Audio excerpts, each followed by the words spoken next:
اعوذ باللہ من الشیطان الرجیم بسم اللہ الرحمن الرحیم جی، کیسے ہیں سب لوگ؟ ٹھیک ہیں؟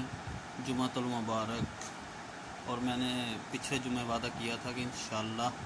نیکسٹ فرائیڈے کو میں حلال اور حرام کے بارے میں آپ کو بتاؤں گا۔ تو حلال رزق کی برکت اور حرام کی نحوست، اس کے بارے میں انشاءاللہ آج ہم ذکر کریں گے۔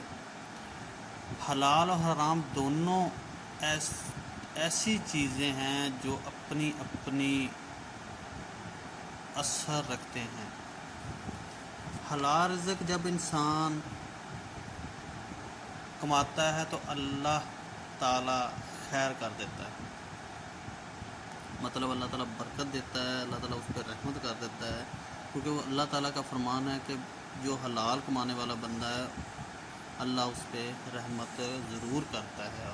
اور اگر حرام کا لقمہ انسان کے اندر جاتا ہے تو انسان کا دل ویران، پریشان اور ایمان سے دور ہو جاتا ہے، اور اس کا پورا جسم گناہ کی طرف مائل ہو جاتا ہے، مطلب وہ گناہ کرنے کے چکر میں ہو جاتا ہے، کچھ جائز و ناجائز اس طرح کے مسائل اور اس طرح کرنا شروع کر دیتا ہے۔ اور جو حلال ہے، حلال کرنے رزق کمانے والا بندہ، ایک تو جو بندہ حلال کھائے گا اس کو نیکی کی توفیق ہوگی اور وہ نیک کام کرے گا،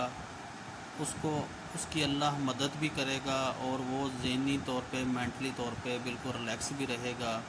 اور اس کے کاروبار میں برکت ہوگی، اس کا گھر میں بھی رحمت اور برکت ہوگی۔ اور اسی طرح ایک دفعہ ایک بندہ لمبا سفر کر کے حضور صلی اللہ علیہ وسلم کے پاس پہنچا تو اس کے گندے بال، برے حال اور کپڑے بڑے گندے پہنے ہوئے ہیں، تو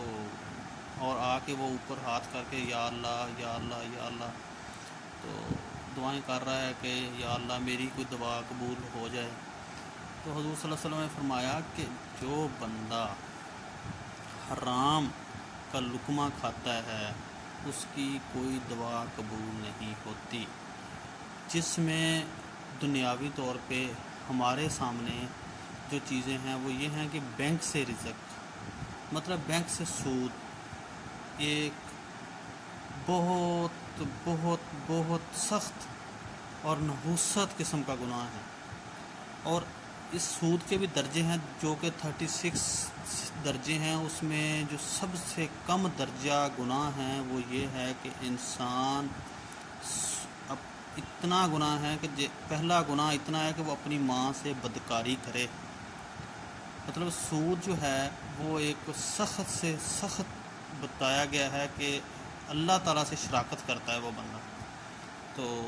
سود سے بچنا چاہیے، یہ سود جو ہے یہ بڑا سختی سے روکا گیا ہے اس سے۔ اور اس کے علاوہ ملاوٹ، جو ملاوٹ ہم کر دیتے ہیں کسی نہ کسی چیز میں، اس سے بچنا چاہیے۔ اور اسی طرح رشوت ایک بہت بڑا حرام ہے، جھوٹ بول کر کوئی چیز بیچ دینا، کسی کے حق کھا لینا۔ حضرت ابن عباس فرماتے ہیں میں نے کہا یا رسول اللہ میرے لیے دعا کریں، میری دعا قبول نہیں ہوتی۔ آپ نے فرمایا اگر آپ حرام استعمال کریں گے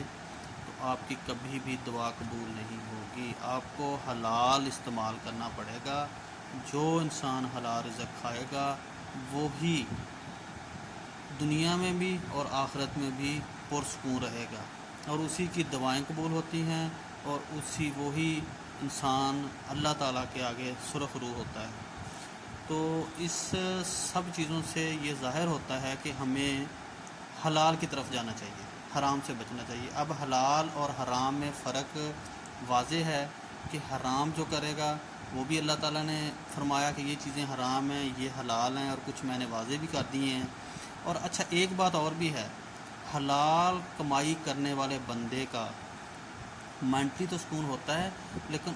اللہ کا ایک ایسا انعام اسے ملتا ہے کہ اس کی جو اولاد ہوتی ہے وہ بڑی ماشاءاللہ لائق اور سیدھے راستے پہ چلنے والی، اور یہ ساری اس کی خدمت کرنے والی، اس کا بات ماننے میں ہر چیز میں وہ ساتھ ہوتی ہے، اور یہ خصوصیت صرف اور صرف حلال رزق میں ہے، جو حلال رزق کما کر اپنے بچوں کو کھلاتا ہے۔ اللہ تعالیٰ سے دعا ہے کہ ہر مسلمان حلال رزق کمائے، خود بھی کھائے، اپنے بچوں کو بھی کھلائے، اور حلال رزق سے یہ نہیں ہے کہ وہ تھوڑا ہوتا ہے اور اس سے پھر انسان کوشش کرتا ہے کہ میں زیادہ سے زیادہ کماؤں، لیکن اللہ تعالیٰ فرماتا ہے کہ رزق انسان کے پیچھے ایسے بھاگتا ہے جیسے موت، مطلب کہ رزق پیچھے بھاگ کر آتا ہے جو قسمت میں ہوتا ہے۔ تو یہ حرام حلال کوشش، کچھ لوگ اس طرح کوشش کرتے ہیں کہ چلیں جی کسی نہ کسی طریقے سے اکٹھے کر لیں، لیکن ہوتے نہیں ہیں، وہ بس آتے ہیں اور نکل جاتے ہیں، بیماری کی صورت میں نکل جاتے ہیں، کوئی اور اللہ تعالیٰ کا عذاب آتا ہے اس صورت میں نکل جاتے ہیں، وہ یا کوئی نقصان ہو جاتا ہے اس میں نکل جاتے ہیں۔ تو مقصد یہ کہ جو حلال ہے بچتا وہی ہے جو انسان کے نصیب میں ہوتا ہے۔ تو تمام بھائیوں سے گزارش ہے کہ پہلے بھی اور آج بھی اور نیکسٹ بھی یہ سوچ لیں کہ انشاءاللہ ہم نے حلال رزق پہ ہی اپنا گزارا کرنا ہے، اور زندگی تھوڑی سی ہے، اس میں ہم نے حلال کمائی کر کے اپنی قبر کو بھی روشن کریں، اپنے بچوں کی، اپنے سب پہ ترس کریں۔ یہ ترس کرنے والی بات ہے کہ وہ رزق جو حلال ہے وہ جب ہم اپنے بچوں کو بھی کھلائیں گے تو وہ بھی ہماری خدمت کریں گے، اور اچھا حلال رزق میں جو آپ کی اولاد کی کمائی ہے وہ حلال ہے آپ پر، وہ آپ کھا سکتے ہیں، اس میں کچھ نہیں ہے، لیکن ویسے کسی کا حق نہیں آپ کھا سکتے۔ اللہ تعالیٰ آپ سب کو توفیق دے۔ انشاءاللہ نیکسٹ جمعہ کو میں رشوت پہ اور یہ جو لین دین لوگ کرتے ہیں اس پہ میں انشاءاللہ ڈسکس کروں گا کہ کون سا جائز ہے اور کون سا ناجائز ہے۔ السلام علیکم۔